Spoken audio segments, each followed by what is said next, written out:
Greetings, thank you for joining us for this tutorial.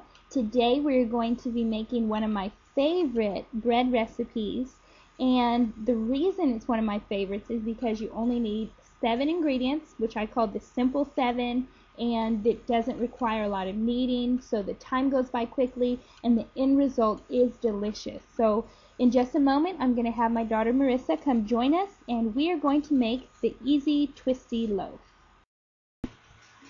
Okay, I wanted to start off by showing you the cookbook that I had my original inspiration from. I just made a few variations. So there it is. Okay, here are your 7 ingredients. You're going to need 3 to 3.5 cups of flour, 2 tablespoons of sugar, a teaspoon of salt, 1 package of yeast, or about 1 tablespoon of yeast, a cup of water, and 1 egg. Now, I wanted to mention something about the yeast because a lot of recipes will require you to use the little packages of yeast, but you can buy yeast in bulk. I go to Sam's and get about 2 of the dry yeast, and there's a picture of how I store it in the refrigerator. I put 1 pack in the refrigerator in a mason jar, and the other I leave in the freezer until I need it. So that's a little tidbit on yeast that saves several dollars. I mean, I think I can get the double pack for, about $5 or so versus, 3 little packages for $3 or more, depending on where you shop. Okay, so first thing you're going to do is assemble your wet ingredients, and you're going to have that's your water and your oil, and you're going to go ahead and pour those in a small pot and put it on the stove until it's warm. It'll get to about 120 degrees.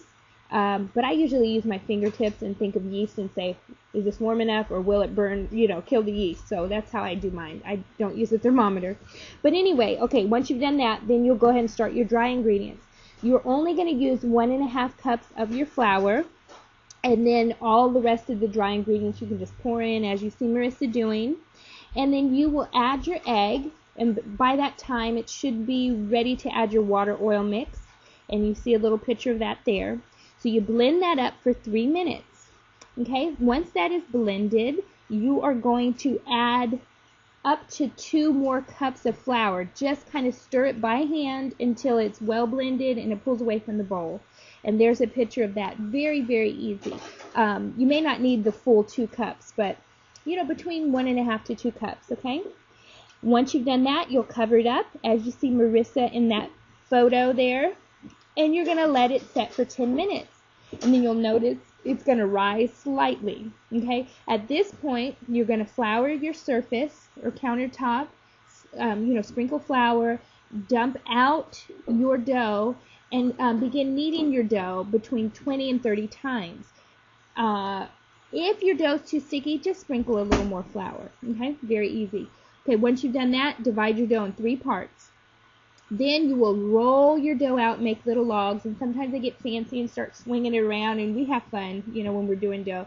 Usually, even all of the children will get little dough parts, so they can kind of start kneading and helping, so it's really fun. Okay, so once you've done that with 3, you've got 3 like log shapes, then you'll go ahead and I put mine on the cookie sheet, or you can do it on the counter, and braid it up nicely, tuck the ends under. And as you see Marissa and I posing in that picture with our braided bread, or what I call our easy twisty loaf. So once you have that, then you're going to cover it with a clean cloth, and in the background you can see that's going to set like 30 minutes. 30 to 40 minutes is usually what we do. Once that's done, you're going to be preheating your oven to 375.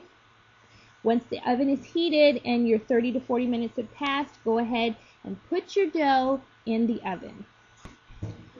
Now your bread has been baking 15 to 20 minutes. You'll notice it's browned on top, and if you thump it, it will be hollow inside, and you'll know it's ready.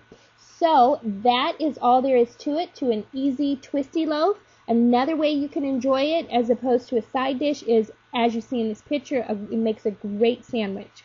Now, if you join us at joyfuljunction.com, you can get the printable instructions by clicking on the tab that says Resources. Thank you so much for joining us, and may you have a blessed day.